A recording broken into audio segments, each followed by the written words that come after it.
Question 6.11. Let y denote the number of broken eggs in a randomly selected carton of 1 dozen store brand eggs at a local supermarket. Suppose that the probability distribution of y is as follows. Okay. So the chances of having 0 broken eggs is quite high, 78%. The chances of having 4 broken eggs is quite low, 1%. All right. Part A, what is the probability that at least 10 eggs in a randomly selected carton are unbroken? They're being sneaky here. So they're talking about unbroken, but our random variable is about broken eggs. Okay, so let's see. Let's do this. So y is the number of broken eggs. So I'll label that broken.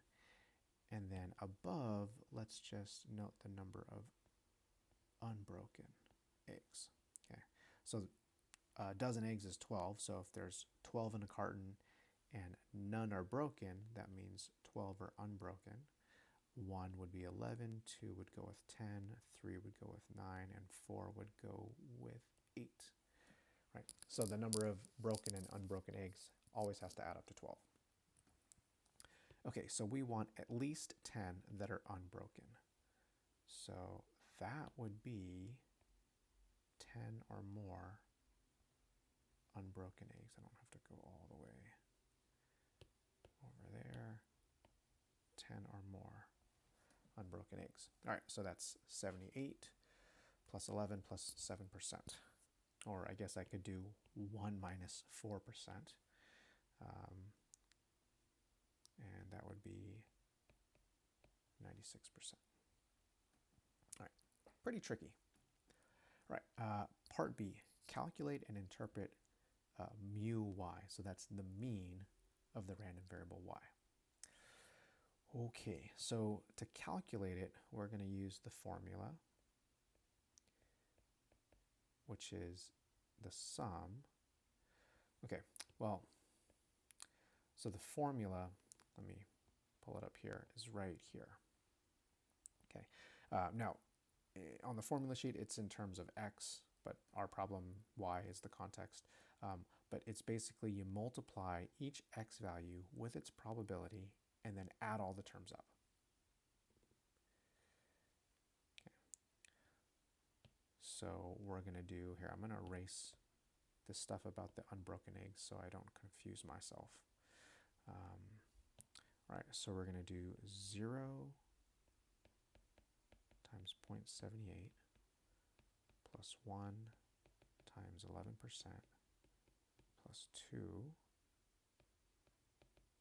times 7% plus 3 times 3% plus 4 times 1%. Okay, so that's the work that we need to show. Okay. Now you could go and type that whole expression into your calculator. I wouldn't really recommend it because that's just a lot of buttons to press. It's a lot easier if you just use the lists. So what you want to do is you want to use your TI-84 to set up 2 lists. The first list is going to be the values, 0, 1, 2, 3, and 4 broken eggs. And the second list is going to be the corresponding probabilities, 0.78, 0.11, 0.07, 0.03, and 0.01. Okay, and once you've set those values in your list, then you're going to find the function 1var stats, and then the calculator will essentially find the mean and standard deviation for you. All right, so I just did that. I typed in the values and the probabilities in list 1 and list 2, ran the function 1var stats, and it's telling me the mean is 0.38. Okay. Now, obviously, I still have to interpret it on my own, right? And we want to interpret this as kind of a long-run average.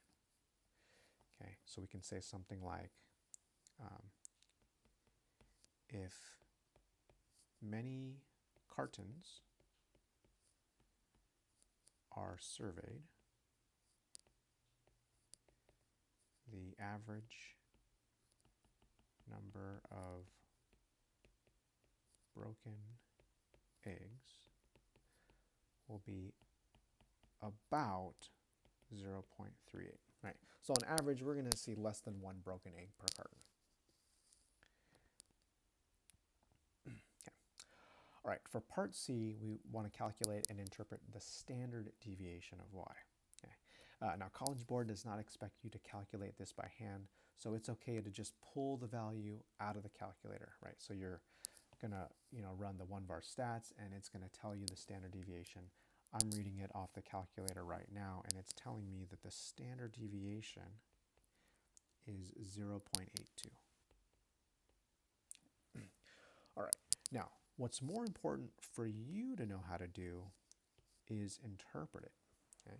So standard deviation should always be thought of as how things typically vary from the mean. Okay? So if you can just remember that and then just add in the context, you're good. Okay? So here's what I'll say. The number of broken eggs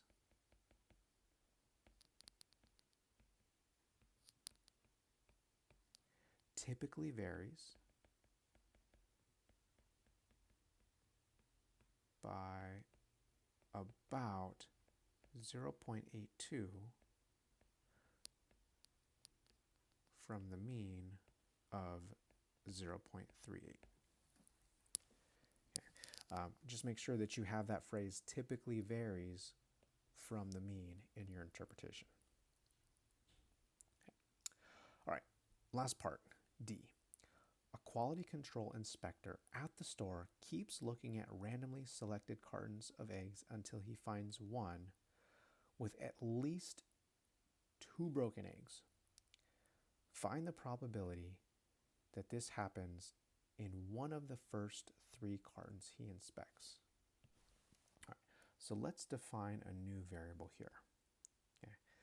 We haven't used x, so I'll use x. So x is going to be defined as the number of cartons inspected until we find 2 or more broken eggs. Okay.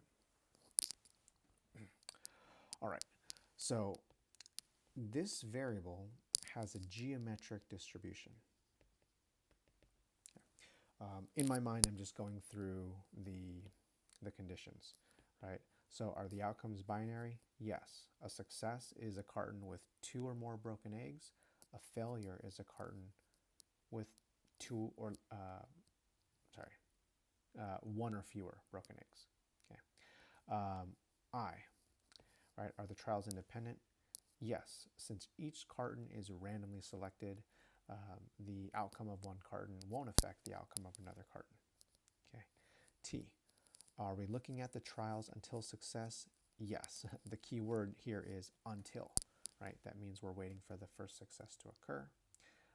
And then S, same probability.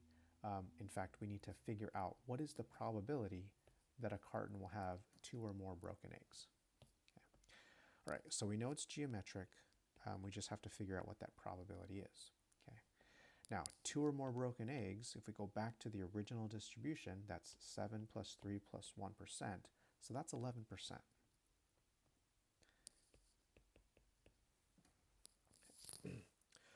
All right.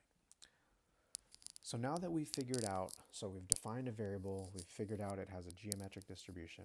Now let's find the probability that the success happens in one of the first 3 cartons.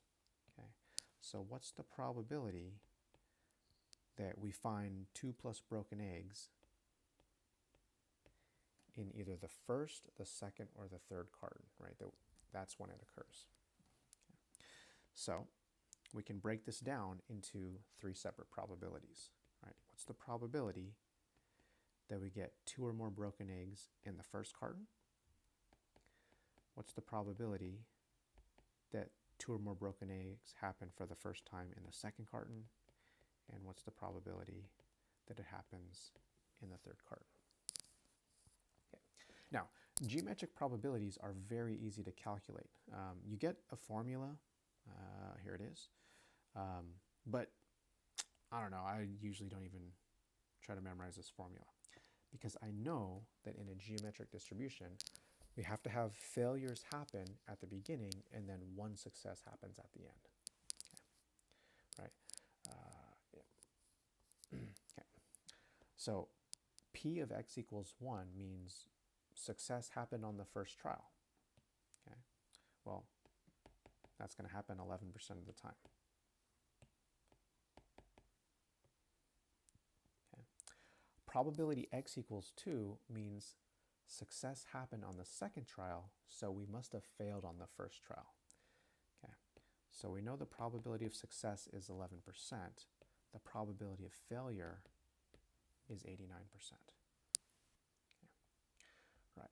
Now the probability that x equals 3 in this context means that success happened on the third trial and we had failures happen on the first and the second trial.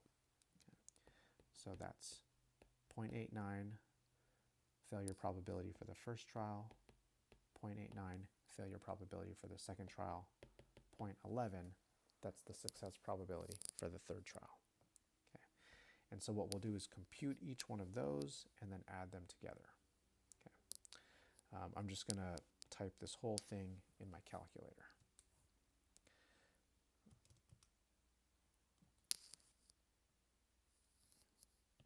All right, so once I did that, I got an answer of 0.295.